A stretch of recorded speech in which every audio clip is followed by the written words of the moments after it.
bem-vindos ao programa Um Fato, Duas Visões. Hoje com a nossa convidada especial, Maria Sueli Periotto, que é a responsável por toda a área educacional da Legião da Boa Vontade, né? E que vem hoje conversar conosco sobre educação especial, educação inclusiva, experiências Brasil e Irlanda. Nós estamos aqui, esse programa é uma organização da Faculdade de Ciências Humanas e da Saúde, representada pela colega Márcia Batista, e por mim, Neide Nopes, da Faculdade de Educação. Bem-vinda, Sueli. Então, acho que a gente começa mesmo com a área temática. Enfim, educação especial, educação inclusiva, é a mesma coisa? Para nós, da Legião da Boa Vontade, que trabalhamos com crianças em situação de vulnerabilidade social, nós trabalhamos de forma distinta. A educação especial, com aquelas crianças que possuem diagnósticos, que têm ali situações já comprovadas, né, de dificuldades de aprendizagem ou comportamentais. E para nós a educação inclusiva é toda aquela educação que inclui, que abraça. Então nós vemos, por exemplo, o número de evasão escolar, né, que permeia nos ambientes onde as crianças mais desfavorecidas estão. Nós vemos a dificuldade, às vezes, deles se entrosarem, até de uma sequência na faculdade. Então, nós consideramos que a educação inclusiva é aquela que inclui todas as pessoas, né? Independentemente do gênero, independentemente da sua situação social. Então, como para nós é sempre uma fragilidade essa questão dessa abordagem com pessoas mesmo que não tiveram, né? Por exemplo, os pais, os nossos alunos não tiveram acesso à educação. Nós ainda temos pais analfabetos. E fazemos um esforço muito grande. A senhora falava, né, sobre a LBV, as suas escolas, e aqui em São Paulo é a nossa maior unidade. Nós atendemos 1.500 alunos em situação, como eu disse, de vulnerabilidade social, de 4 meses de idade até o ensino médio, a educação básica toda, e eles estão indo para a faculdade, eles estão trazendo para a família horizontes que eles desconheciam. Então, Sueli, eu estava querendo saber que você pudesse comentar conosco um pouco essa questão, quais são as ações que a escola pode fazer em relação, vamos pegar inicialmente a educação especial, Sim. que hoje está se diferenciando da educação inclusiva, Verdade. com aqueles alunos que têm uma vulnerabilidade maior. Queria que você contasse um pouco para nós essa experiência e, se você tiver a oportunidade, um pouco que você foi convidada para ir para a Irlanda, né? Quer dizer, foi descoberto esse trabalho, Sim. pioneiro, e foi convidada. Como foi essa passagem? Sim, então eu vou começar do final, Tá certo. dizendo que o professor Trevor O'Brien, que é da Irlanda, ele esteve no Brasil, inclusive ele fez uma palestra excelente aqui na PUC. Ele trouxe a experiência irlandesa de inclusão para a PUC, com esse trabalho todo, né, de necessidades especiais, da educação especial, porque ele é um formador de professores que trabalham com educação especial. E ele então foi conhecer a Legião da Boa Vontade por saber que nós tínhamos um programa chamado Potencializando Habilidades. Então a gente não costuma usar a palavra inclusão quando nós trabalhamos com os diagnósticos. A gente acha que pode parecer para esses meninos, ao ouvirem o nome do programa onde eles convivem, que eles estão incluídos por não serem algo que a gente esperaria que eles fossem. Então, tem talvez até uma questão meio filosófica nossa nesse meio. Esse programa Potencializando Habilidades, o que ele faz? Começa dentro da sala de aula, quando um professor observa que alguma criança tem uma dificuldade que está além daquela da faixa etária ou de umas condições que a gente tem também, por falta de alimentação, por situações mesmo de carência, ele pode chegar um pouco defasado ali na sua atividade natural, que seria esperada. Então, o professor já dispara o orientador educacional já fica mais atento, começa a assistir às aulas para observar se é sim passível de chamar-se a família e fazer um encaminhamento para a gente ter um diagnóstico. Geralmente, esse olhar do professor já é refinado, então quando a gente chama e vai se fazer o diagnóstico, aparece mesmo alguma coisa. Aparecendo esse diagnóstico, nós temos então esse programa que é dividido em 3 professores, são 3 que atuam na educação infantil, onde os casos são muito menores, até por não serem alfabetizados, né? Muitas coisas a gente ainda não verbalizam tanto, a gente vai descobrindo com o passar do tempo, mas quando chega do 1º ano em diante, a gente vai conseguindo já os diagnósticos. Desses diagnósticos, a professora, então, da educação infantil, ela tem um trabalho de apoio aos professores da educação infantil, das salas que têm meninos com diagnósticos. A do 1º ao 5º ano têm também ali todo esse respaldo para os professores, junto com a equipe multidisciplinar da nossa escola. Então aí entra a psicóloga, a assistente social, entra a enfermeira, entra a orientadora educacional, entra a direção e a coordenadora pedagógica. Então nós fazemos um estudo de caso para ver quais são os caminhos que nós vamos abrir para essa criança aprender de uma forma que vá ao encontro do que ela tem a oferecer. Então, por exemplo, nós temos casos que nós pegamos a apostila, nós temos o material apostilado e a gente percebe que tem muita coisa escrita. Então a gente vai substituindo aquelas partes escritas artesanalmente, as professoras fazem isso, por mais imagens. Então na hora da prova também nós temos provas adaptadas, mediante os diagnósticos. Nós temos os meninos com dislexia, que a gente sabe que o enunciado, o cérebro tem muita dificuldade de guardar, né, quando ele é feito na horizontal. Então nossas professoras desenvolveram provas por colunas verticais. Então eles vão fazendo aquela leitura com menos linhas diretas e eles conseguem então entender o que está acontecendo, a pergunta que está sendo feita e tudo mais. Seria assim, como é a formação dos professores para fazer esse trabalho específico, que é um trabalho que você está comentando muito específico, muita gente envolvida, Sim. Né? Um trabalho que começa desde a educação infantil, observar a pessoa até o ensino médio, que vocês têm um tempo e tem educação básica inteira, exatamente, né? Lá, exatamente. Né? A gente até divide esses alunos por isso. Então, nós não temos um professor que tenha chegado lá especialista em necessidades especiais, em educação especial. Nós tínhamos pedagogos, psicopedagogos que foram pegando casos. A gente não é preparado para isso, né? Quando a gente tem essa formação. Então a gente foi estudando, ele busca cursos e é por isso então que esse grupo, chamado Grupo Estudo de Caso, ele junta-se para a gente compartilhar experiências que seriam não as de tratamento desse diagnóstico, porque a gente vai encaminhar essa criança para fora, para que ela possa ter então toda ali uma condução para esse problema não, esse desafio que ela atravessa. Mas para a sala de aula, esse professor que está ali, ou esse que é do programa de necessidade especial, de educação especial, ele vai procurar o que ele pode fazer, de que maneira ele pode chegar naquela criança ou naquele jovem. Quais são as estratégias diferenciadas para que aquele menino consiga entender o conteúdo que está sendo passado. Então nós temos dois momentos. Na sala de aula, que aquele professor então recebe esse ano um aluno com dislexia, um aluno com algum tipo de transtorno, que às vezes é até comportamental. Eu recebo, por exemplo, um aluno, que nós temos um aluno surdo. Então, eu tenho que buscar recursos, eu tenho que me capacitar para saber, ali em sala de aula, gerenciar essa situação. O que não é nem sempre fácil, não né? É. Porque acho que não é só você construir recursos, vamos dizer, didáticos, mas é também mobilizar esse professor para compreender o que é ter uma criança surda, né? Eu falo um pouco disso porque, como diretora da faculdade, eventualmente eu percebo a dificuldade do professor de aceitar algumas limitações do aluno. Imagina um aluno que tem essa ou aquela dificuldade de querer ser psicólogo. Eu falei, uai. É bem isso, a questão é que choca o professor, ele tem uma insegurança quando ele se depara com esse diagnóstico, mas a gente tenta então, como equipe multidisciplinar, acalmá-lo e dizer que nós estamos junto com ele.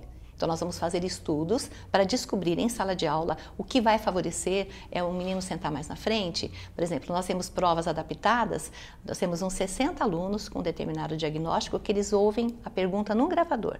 A professora grava todas as perguntas, ele vai ouvindo e a resposta, então, que antes não passava pela mão, pela leitura dos olhos, vem por esse momento em que ele, pela audição, ele compreende aquele enunciado.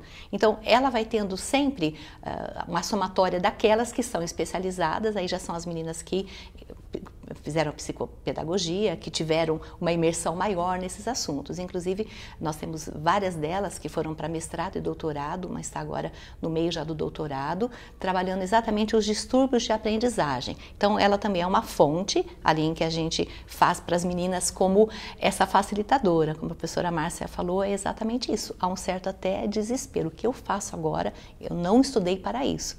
Então, surge, né? Nós vamos motivando que ela vá, naquele ano é até bom, ela vai conhecendo, né, novas maneiras, vai conhecendo aqueles diagnósticos e como agir, mas ela tem um respaldo da equipe toda, que foi algo que chamou muita atenção nessa ida para a Irlanda, quando o Dr. Trevor nos convidou para levar, né, essa linha pedagógica da LPV, que foi escrita pelo educador Paiva Neto, que fala muito dessa parte de humanização da educação. Então, o que eles observaram? Quando a gente foi relatando, nós contamos inclusive que na sala mesmo do PPH, que é o Programa Potencializando Habilidades, nós trabalhamos muito com jogos. Pelos jogos, pela ludicidade, nós vamos vendo o que por diagnóstico, todos que têm dislexia, todos que têm TDAH, não é isso que nós trabalhamos. Nós trabalhamos quais são as questões mais frágeis desse diagnóstico. Para uns é a concentração, para outros é a organização, para outros é realmente uma dispersão com relação ao conteúdo. Eu fiquei com uma curiosidade, quantas crianças tem na sala? Então, nós trabalhamos por grupos pequenos. As nossas salas de aula, elas batem em 28, no máximo 29 alunos. A sala de aula já é. E ali nós temos então os meninos junto. Na sala do PPH, geralmente não passa de 7, 8 crianças por momento de atenção. Mas é também para um que grupo possa, grande. É um grupo grande. Mas como ela está trabalhando, por exemplo, a concentração, ela vai pegar um jogo que vai estimular a concentração, no outro que vai estimular a não dispersão. E isso agrada muito esses meninos, porque sem eles perceberem, eles vão ficando mais ativos, e essas questões do diagnóstico vão também trazendo para eles, não aquela coisa, eu sou diferente. Eles ficam torcendo, todos da escola, para serem chamados para essa sala, que é uma sala meio mágica, né? Ela é uma sala mágica, ela é cheia de jogos, ela é bonita, as professoras são muito alegres, que é um outro ponto também. Então, eles não são ali, eles não estão em tratamento, eles estão em momentos de diversão. Aí as outras falam, por que eu não posso ir lá? Por que só ele vai? Aí eles falam, não, a professora disse que vai chamar todo mundo. Então, eles têm sempre a ideia que todo mundo vai passar por ali. Não é essa a realidade, mas isso facilita também que eles fiquem mais tranquilos. E lá na Irlanda, as perguntas dos professores para nós, né? Nós somos em 3 professoras para fazer a apresentação. Foi a seguinte, nós nos sentimos aqui um pouco solitários, porque nós pegamos, a gente nunca sabe quais são os diagnósticos que virão para nós, e depois quem nos dá o respaldo. Então ficou claro que existe sim uma estrutura, que é a estrutura dos sonhos, né? A nossa escola é uma escola simples, enfim, ela não tem tantos recursos assim, então lá nós encontramos estruturas incríveis, mas nós sentimos a fragilidade e ficamos felizes de perceber... Adorei essa observação, né? Porque acho que a gente pensa numa boa escola como uma escola que tem sala especial, computador. Exatamente. E, né, assim, e deixa de lado algo que é muito mais fundamental, que de alguma maneira dá subsídios para que essa criança use essa maravilhosa tecnologia que sem cuidados não tem como usar. É bem isso, é bem isso. E a gente, né, sempre quer um pouco mais, né? A gente fica sempre procurando melhorar a escola. Então você fala, bom, nós vamos para um outro país que tem uma baita estrutura, e você também vai buscando. Nós vamos compartilhar daqui, que aliás deixamos o Brasil com um nome muito bom lá, que eles ficaram muito encantados com a nossa experiência, né? E a gente tem muita coisa boa acontecendo, né? Todas as escolas têm algo bom a compartilhar, então foi muito bom para nós e para essa imagem do Brasil. E quando a gente chega e percebe, elas perguntavam, e quem apoia? Quantos encontros vocês fazem? Aí, olha, um encontro é para falar só sobre a Neide Nofes. Como ela chegou, como ela está, como é que eu estou trabalhando, como foi a prova. Dessa maneira, a prova dela, ela melhorou, ela conseguiu passar, porque a gente sempre fala o seguinte, está tudo dentro do aluno, é o professor que tem que achar o caminho. Então, nós vamos sempre procurando os caminhos mediante diagnóstico. Mas, por exemplo, lembrei agora, nós temos um aluno, um só, que tem 9 diagnósticos. Nossa, então, esse é o maior desafio nesse momento. Aí, cada uma cerca de uma maneira. Então, nós já observamos que ele é sinestésico, ele gosta, então a gente vai procurar de vez em quando levá-lo mais para atividades externas, porque ele fica assim um pouco diferente quando ele está mais fechado num ambiente. Então essas observações também trazem um crescimento muito grande aos professores. O que no começo do ano é um desafio, no final do ano você fala, puxa, eu consegui trabalhar vários diagnósticos que eu não conhecia, e não que a gente mexa com o diagnóstico, porque ele está no atendimento externo. A gente o encaminha, a gente tem questões financeiras, então a instituição ajuda com subsídio para que eles possam frequentar uma fono, possam frequentar um local de psicopedagogia ou um psicólogo. Porque você fala bastante a palavra diagnóstico. Sim. Você fala bastante, parece que tudo funciona a partir de um diagnóstico. Às vezes a gente fala outras palavras, a educação tem muito disso, né? Ela devia ter glossário próprio.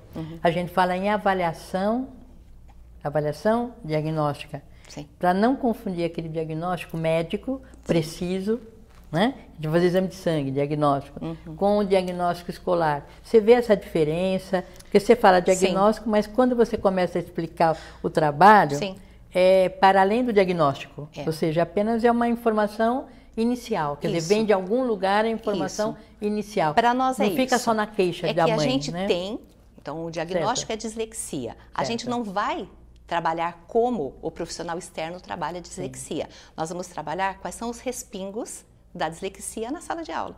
Então ele nem vai saber que ele tem a dislexia. A gente nunca vai falar isso para ele. Só vou falar porque depois não sai da minha cabeça. Sim. De uma moça muito simples que ela chegou e falou que ela já sabia que o filho dela tinha uma doença limítrofe. Limítrofe. Né? Que o diagnóstico sabia nem. Né? E ela ainda achou que era uma doença. Transmite sem nenhum sentido. Né? E isso é um ponto, inclusive, que a gente fala. Nunca a gente vai falar essa palavra perto deles. Tanto que eles frequentam as salas lá do PPH, desse programa Potencializando Habilidades, eles estão sentindo que eles estão ali se divertindo. A gente não tem, em momento nenhum, uma postura de o que nós vamos fazer hoje por você? O que nós vamos brincar hoje? Olha, eu trouxe uma proposta, hoje nós vamos fazer o seguinte. Agora, o que nós fazemos também e tem ajudado bastante, é grupo de pais, aí sim, por diagnóstico. Quando então eu falo diagnóstico, é sempre o nosso ponto de partida para ver o que nós vamos fazer por aquilo que clinicamente existe e que nós não vamos mexer minimamente. A gente não tem essa condição, nenhum tipo de preparo. Mas pedagogicamente os caminhos vão sendo descobertos, tanto que a gente vai percebendo como eles vão conseguindo ter a nota. É algo muito incrível, tanto que a gente acalma os pais. Não se preocupem com a nota. Essa nota um dia virá, a gente quer que eles estejam bem, até para eles não ficarem também traumatizados. Eu tenho um problema e eu não tenho nota. A gente minimamente deixa essa situação acontecer. Daí, a gente já conseguiu há uns 2 anos ir trabalhando os pais para participarem dos grupos em que os filhos têm esses diagnósticos. Então, o que acontece? A gente traz os pais e eles vão contando situações que acontecem em casa. Aí um pai fala, olha, quando aconteceu isso, meu filho tinha essa dificuldade, eu fiz tal coisa. Então, outro dia um contou que o menino era muito disperso, ele pegou no guarda-roupa, de fora a fora, e ele botou lá um papel pardo, e ele botou grande, bem dividido, o mês todo, com as atividades que ele precisaria cumprir. E ele notou que quando ele diminuiu para uma semana, aquela percepção do filho foi melhor, porque tinha algo muito claro para ele. Então, na segunda-feira, dia 2, eu tenho que entregar isso. Quando vinha tudo na agenda, naqueles dias que a gente pensa que está facilitando, você entrega aquele papelzinho pequenininho, ele não conseguia ter um olhar que chegasse ali. Então, os pais vão contando uns para os outros as suas experiências. No começo tem um luto, muitos não querem falar, muitos nem querem ir, muitos rejeitam. Alguns se sentem culpados. Super. E até quem é o culpado? O pai ou a mãe? Não, você. Lembra que você fumou na gravidez? Só pode ser você. Não, mas você também bebeu 2 dias que eu vi. Então, esse papo, a gente vai acabando e vai falando assim, isso não existe. O que existe agora, o presente momento, nós estamos tentando fazer o melhor pelos seus filhos. E vocês também querem isso. Você falando isso, me dá a sensação que precisa de muito tempo, né? Porque tem a classe do potencial, a sala de aula, o preparo do professor, a chamada das mães. A escola de período integral, você vê que o tempo, a quantidade de tempo que a criança fica na escola, ele é um diferencial para a sua escola? Sim e não. Sim, quando a gente fala de educação infantil, que é período integral, é de 1º a 5º ano. Favorece. porque a gente consegue, no período do contraturno, fazer um pouco mais de atividades, propiciar um pouquinho mais de atenção fora ali da nossa matriz curricular, fora da grade. Isso é muito bom. Por outro lado, por exemplo, nós temos no ensino médio meninos que participam do programa Potencializando Habilidades, porque eles vieram muitas vezes arrastando, muitas vezes nem nós tivemos o que fazer, nem percebemos as situações que são meio tardias de percepção, né? Vão aparecendo novas possibilidades e a gente vai conseguindo ajudar, enfim. Então, o que a gente observa? No período da manhã, o nosso ensino médio é à tarde, das 14h30 às 19h40. Né? Então, imagine, em 1.500 alunos, que é o total de alunos na nossa escola, é um horizonte muito grande.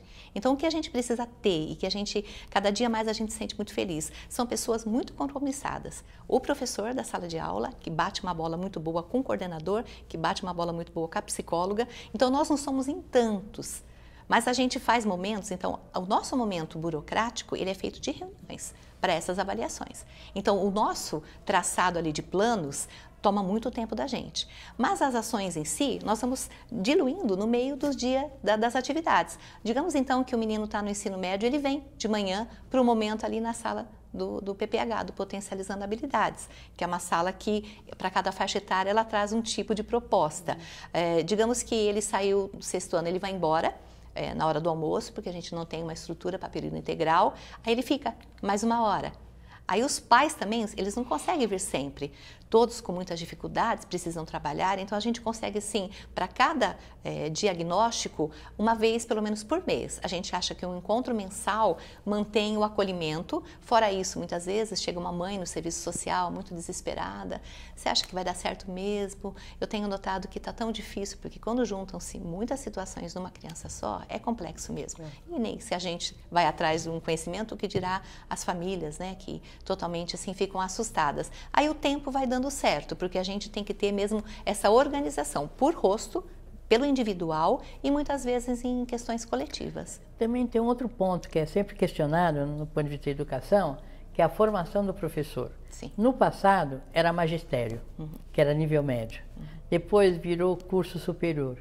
E a gente percebe que fora do Brasil, todos os indicadores têm mostrado que tem que ser um profissional de mestrado ou doutorado. Ou seja, educação é uma situação tão complexa, tão séria, que precisa de muito estudo. Não é uma situação que diz, eu faço um cursinho ou de 360 horas, ou um cursinho de aperfeiçoamento e já sai o professor. Sim. Ou eu sou leigo, não tenho, estou sem trabalho, vou lá dar uma aula numa escola como leigo, né? Como você vê isso? Você viu isso na Irlanda? Qual é o perfil dos profissionais que estão atuando na educação? Foi interessante. O professor Trevor, ele tem, sim, mestrado e doutorado, ele tem ali uma bagagem muito boa.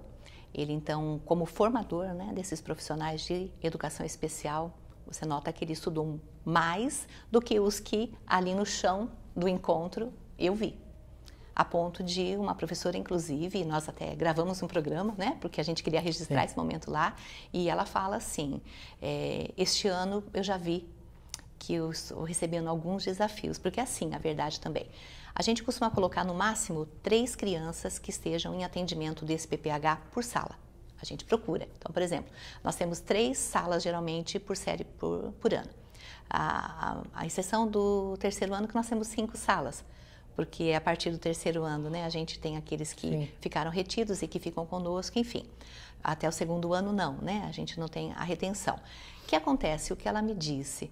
Ah, não, então o que acontece? A gente tem 3, só que quando chega em julho, agosto, você já tem 5, já aparece mais, já vem o laudo de mais um e mais um. Então, às vezes você acaba o ano com 8 na sua sala. Você começou com 3, já não era simples. E essa pessoa que eu estou lembrando agora, essa professora, ela disse assim, eu já sei que esse ano eu vou ter muitos desafios. E eu já estou procurando alguma coisa para eu ter um pouco mais de suporte, de apoio, de conhecimento. Ela não tinha mestrado, ela não tinha doutorado. Então, ela era uma professora de uma sala comum, e que na sua sala ela estava recebendo ali alunos que tinham, então, algum tipo de situação que ela teria que enfrentar. Então, eu não notei no dia a dia essa capacitação tão extensa, a não ser que eu tenha passado despercebido. Mas a educação continuada fora da instituição, né? Isso eu notei, a busca. Porque uma coisa é essa, né, dentro da instituição e fora. E fora, porque o recurso só que a gente traz de uma pedagogia, e eu não sei ali como é que seria a formação, né, da grade de quem estudou, eu penso que em qualquer lugar do mundo não lhe dá o suporte para tratar dessas questões. Eu acredito assim que essa dificuldade é de todo professor. Onde você estiver, professor, você precisa de um profissional. Nós falamos há pouco da fono. Como que você fica, um professor em sala de aula, ele não faz, jamais, ele não conseguiria, mesmo com instruções. Aquela criança precisa para uma fono, então é algo externo. Ela precisa do psicopedagogo. O professor não vai resolver. Ele vai levando as situações e identificando quem precisa de um suporte maior. Então, as questões que chegam muitas vezes à psiquiatria. Nós temos também crianças que chegam em situações, né, que precisam ter ali um suporte diferenciado, a família vai junto, como eu disse, é sempre tudo muito sofrido, mas a escola está sempre junto e dizendo, olha, mais um tempo isso vai melhorar, isso vai se acomodando, nós estamos tratando. Um outro ponto também, né, lembrando um pouco das visitas que eu fiz à sua escola, vocês não trabalham só a sala de aula, eles têm muitas atividades de esporte. Isso. Como, então, fala um pouco disso para ver que não é uma coisa só... Há uma interferência. Então. Perfeito, doutora Neide. Eu sinto isso fortemente. O doutor Trevor percebeu também exatamente. Que, primeiro, há uma união de todo mundo e até aquela batidinha de bola. Eu acho que se aquele menino fosse fazer violino, ele teria uma questão maior de concentração, de disciplina. Então, nós temos lá dentro um coral, que isso para nós, todos os dias tem um ensaio, que eu acho que é fantástico numa escola. A gente gosta muito de cantar, de dançar. A gente gosta muito de teatro. E o que a gente nota, então, os meninos que vão para a orquestra, parece que a gente nem identifica aquele que tem tanta dificuldade na sala de aula, daquele que é fantástico ali com um instrumento musical. Então, essa percepção também, essa oportunidade de fazer o karatê, então tem a dança, tem a clássica e tem também as danças que eles gostam mais, as populares, tudo isso, o esporte que é muito acentuado, então eles se sentem plenos. O que eu noto que uma criança que a faz ficar mais motivada é quando ela percebe que ela é igual, quando ela se sente com as mesmas oportunidades. Isso desbloqueia, tira dela aquele peso. Eu não sou igual, nossa, ouvi um dia alguém falar que eu tenho um diagnóstico, né? Que eu tenho uma doença chamada limítrofe. É exatamente isso, porque eles também leem. Eles também, sem querer a mãe deixa alguma coisa, eles observam. Então, eu sou anormal. O que pode causar isso numa criança? Então, esse tipo de atividades, esse horário diferenciado que a gente faz, e aí, mesmo não ficando com os meninos de 6º ano o dia todo, a gente deixa coral, a gente deixa orquestra livre para quem queira fazer. Então, eles têm essa possibilidade de terem as aulas diversificadas, que nós chamamos, que não estão na grade curricular formal. Então é o seguinte, nosso programa já está chegando ao fim, né? Nós temos que ir fechando isso. Eu sempre gosto de aproveitar as últimas palavras, as últimas ideias, ou seja, uma escola de qualidade, o atendimento em educação especial, não se prende só a uma sala de aula, né? É verdade. Tem que ter várias atividades alternativas propostas pela própria unidade escolar. Não é a criação de supermercados, como a gente falava, vai nas A e B. Então, Sueli, agradeço a sua presença aqui. Obrigada. Né? Esperamos que vocês tenham aprendido um pouquinho, como nós aprendemos, né? Que a educação tem saída, é só a gente olhar para as pessoas que estão se envolvidas com essa, compromissadas. Até o próximo programa.